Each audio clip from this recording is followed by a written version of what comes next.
when we were young. One of the first things we do when we start a full interior is we're going to do all the masking.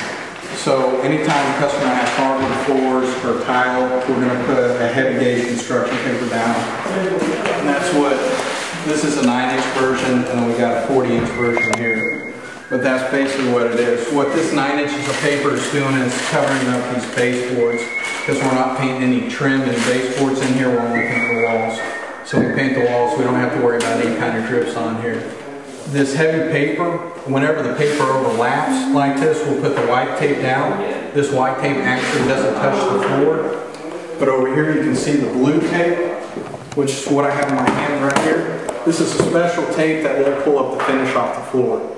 So anywhere the blue tape touches the floor, tape needs to touch the floor, we're going to use this as opposed to the white. Over time the white will pull up the stain or the lacquer finish up.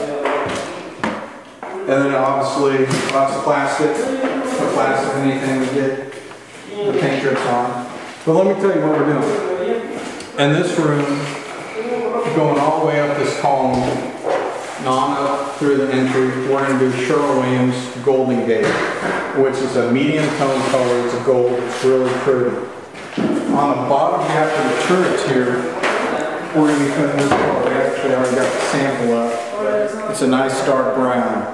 So it's just going to be an accent piece. When somebody walks in, they're going to see this nice brown here with the yellow rust. And then in here, we're going to use the same yellow we used in the main entry. And if you can get a shot of the ceiling, it's really gorgeous.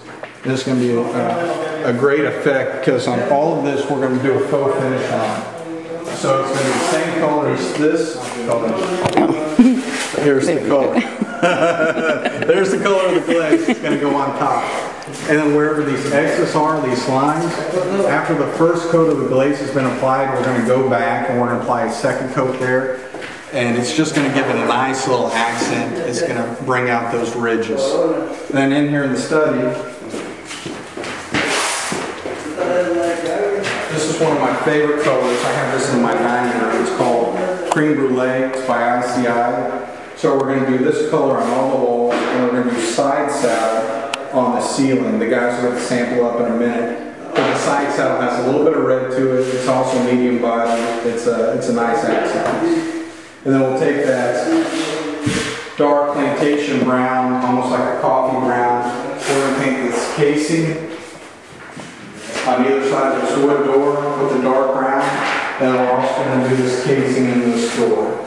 So the customers are eventually going to put in a nice built-in right here. It's going to go almost to the top of the ceiling. It's going to have about a 16-inch gap here. And we're going to come back and stain this. And we'll probably stain it a reddish brown color. So this study will really come to life. It'll be nice. We'll put some crown molding in it as well. For now, we're gonna stop. We're not gonna do anything in this hallway or on in here.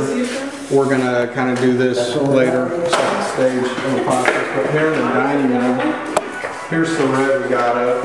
We got Sherwin-Williams, and it's still wet. When it dries, it'll dry a little bit darker. But this is called rustic red. We're going to put this on all the walls, and here's the side saddle on the ceiling.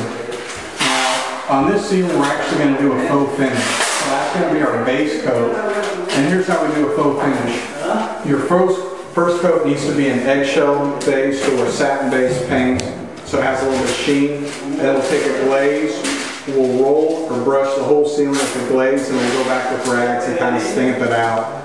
And it'll take some of the glaze off, and then the first coat's obviously on there. You get the faux effect. So we need to get this sample done to look real nice. And the doors and the windows as well, we're going to paint a dark brown. The same dark brown that we're doing in the entry and in the study. And then you can see the guys right here, he's using the blue tape, which is a special tape, taping off the top of the crown. And he'll put plastic up underneath the tape, so it cleans off. Plastic comes down, protects the cabinets. And this little wine room area, we're going to paint the same as the dining room, the Sherwin-Williams rustic red. We're going to do the ceiling as well. That'll be nice.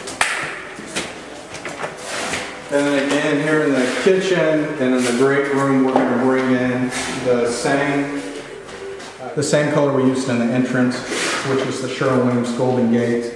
We're going to put that on all the walls. We're not going to do the ceilings at this time. But then we're going to bring a faux finish. We're going to do a faux finish on this bar down here. And we'll do the same faux finish in the kitchen hook right behind us here. So that'll just add a nice little effect. And here will be the faux finish. You know, we want to tie in a lot of the colors. So this is the oil color that we're going to be using in some of the other rooms. We decided to make it into a glaze and put it on this faux finish as well. Just to tie it on. Hey, this is Ken with DFW Painting. Appreciate you watching the video, and we will see you in a couple days when you can come through and see the guys doing some of the work. When we were young, not long ago, we did some things, I'll have you know. We stayed out late and at some